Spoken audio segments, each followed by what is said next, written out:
আসসালামু আলাইকুম ওরহমতুল্লাহি ওবারাকাতুহু। সবাই কেমন আছেন? আশা করি সবাই অনেক বেশি ভালো আছেন। আমিও আলহামদুলিল্লাহ ভালো আছি। তো আজকে আরও নতুন একটি ভিডিও নিয়ে চলে এসেছি আপনাদের সাথে শেয়ার করব বলে। আশা করি এই ভিডিওটাও ভালো লাগবে সবার কাছে। যারা আমার ভিডিও নিয়মিত দেখে থাকেন তারা হয়তো বা জানেন আমার বাসা হচ্ছে শারজার খোরফাখানে। তো আজকে আমরা যাচ্ছি আবুধাবিতে, আর এটা হচ্ছে খোরফাখান শারজা রোড। এই রোড দিয়ে যেতে হয়। আমরা যাচ্ছি আবুধাবিতে, আর আবুধাবি খোরফাখান থেকে অনেক দূর। স্পিডে গাড়ি চালালেও 3 ঘন্টার মতো লাগে। আর এত দূরে কেন যাচ্ছি সেটাও যেতে যেতে বলবো, শেয়ার করব আপনাদের সাথে। আশা করি থাকবেন পুরোটা সময় জুড়ে আমার সাথে। তো যেহেতু অনেক দূর আবুধাবি খোরফাখান থেকে, তো যেতে যেতে কিছু কথা শেয়ার করি আপনাদের সাথে।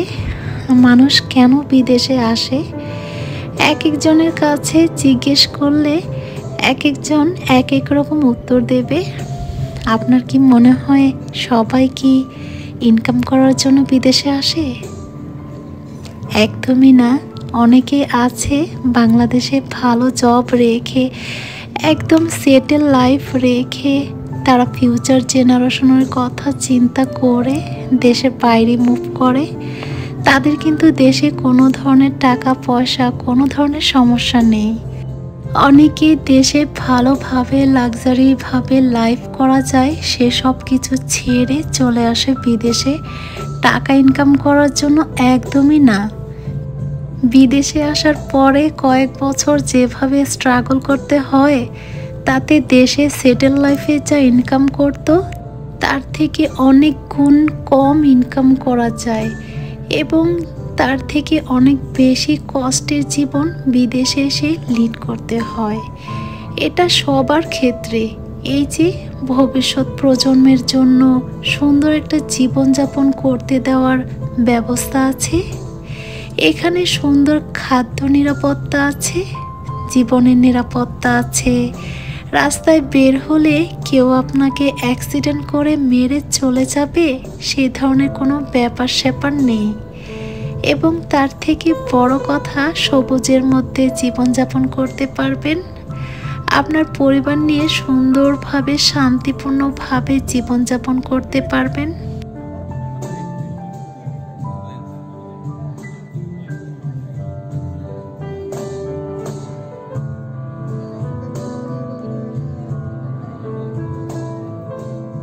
তো কথা বলতে বলতে আমরা চলে এসেছি আবুধাবিতে। এটা হচ্ছে শেখ জায়েদ মস্ক, ইউএইর সবচেয়ে বড় মসজিদ, অনেক ফেমাস মসজিদ শেখ জায়েদ মস্ক।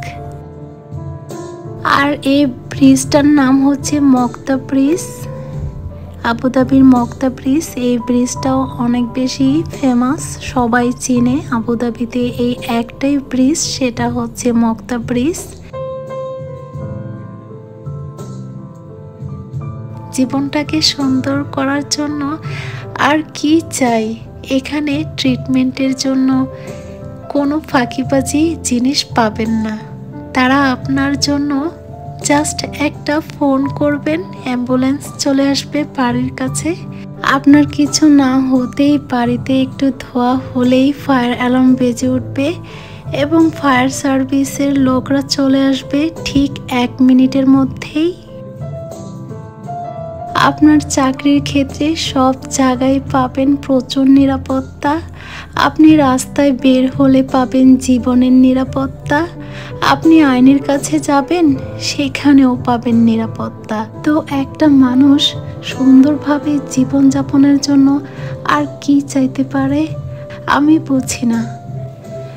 হয়তো পরিবার পরিজন আত্মীয় স্বজন রেখে এসে বিদেশের জীবন অনেক কঠিন, কিন্তু ওই যে জীবনের নিরাপত্তা, সুন্দর চিকিৎসা ব্যবস্থা, সুন্দর শিক্ষা ব্যবস্থা, সর্বোপরি এই যে ভেজাল খাদ্য খেতে হয় না, তো সব কিছু মিলিয়ে আমার কাছে মনে হয় যে এরকম একটা সুস্থ জীবন যাপন করার জন্যই আর কি মানুষ বিদেশে আসে।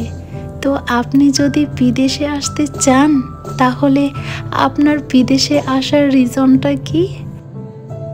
আমি তো আমার রিজনটা বললাম, আপনার রিজনটা কি অবশ্যই কমেন্ট করে জানাবেন। তো আমরা আবুধাবির সিটিতে চলে এসেছি। আবুধাবিতে এসেছি আসলে ভিসা অফিসে, ভিসার জন্য অ্যাপ্লাই করব, এর জন্য আবুধাবিতে এসেছি।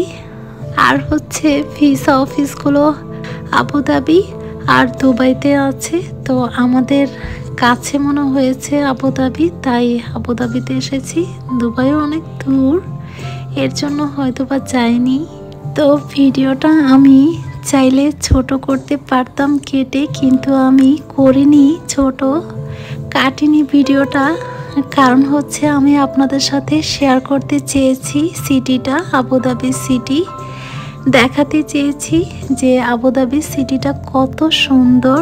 সারা ওয়ার্ল্ডের মধ্যে সেফটি সিটি হিসেবে আবারও প্রথম হলো আবুধাবি সিটি। এই সিটিটা আসলে এতক্ষণ আমি যা কিছু শেয়ার করেছি এটা আমার নিজস্ব একটা ওপিনিয়ন, বিদেশে আসার ব্যাপারে নিজস্ব একটা মতামত।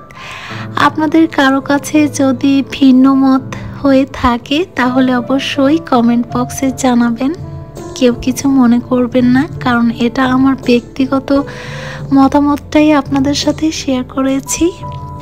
ভিউয়ার্স, আশা করি ভিডিওটা ভালো লেগেছে সবার কাছে।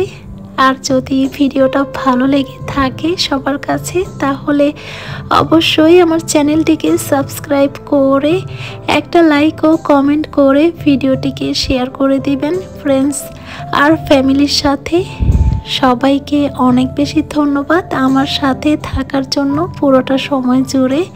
আজ এ পর্যন্তই, দেখা হবে অন্য কোনো নতুন কোনো ব্লগ ভিডিও নিয়ে। সেই পর্যন্ত সবাই ভালো থাকবেন, সুস্থ থাকবেন আর নিরাপদে থাকবেন। আজ এই পর্যন্তই, আল্লাহ হাফেজ।